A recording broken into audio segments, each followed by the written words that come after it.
Kini ang Atraka Balita 943. Laing nga lokal nga balita nanukad sa lungsod sa San Jose. Padayon karon ang road concreting sa kadalanan sa mga kabaranggayan sakop sa lungsod sa San Jose ning lalawigan sa Negros Oriental. Matud pa anaa sa 90% ang lungsod sa San Jose ang mga kabaranggayan aduna nay sakto og igong kadalanan nga kini simentado na. Matud pa ni Municipal Vice Mayor Melnick Logronio nagikan sa pundo sa lungsod sa San Jose o sa probinsya nga pangagamahanan ang proyekto ilabi na kini nga road concreting. Sa isang ni Vice Mayor Logronio na aduna pay mga maghuluman nga proyekto o karon aduna pay gipantrabaho usab nga mga bag-ong proyekto nga gisugdan na. Aniyang iyang pamahayag. Actually, ongoing na ron, no?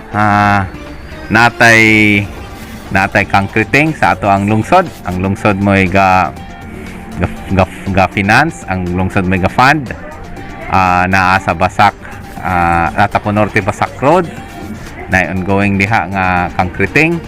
Maglapos na. Wala na magian nga unpaved nga dalan unya dira. So mahuman na arong tuiga. Ang Tapo Norte Basyaw Road na ay allocate ang agriculture ana.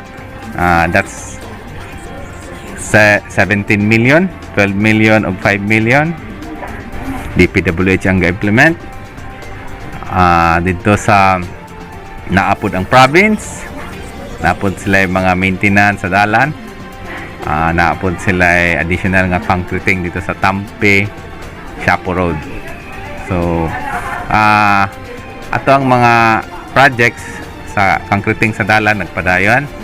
Ang in fact, diri sa among lungsod, ako gunang ipanghinambog nga halos 90% diri sa atong kadalanan puro na gud konkreto. Kini ang Atraka Balita 943.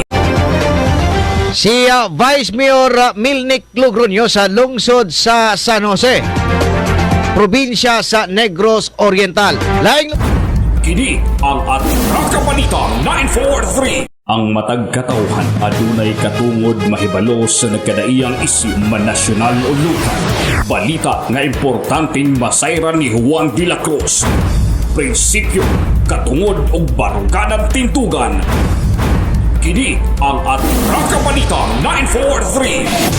Atraka Balita 943. Programa ngang tungong og tuyo mao ang pagpahibalo sa katawhan.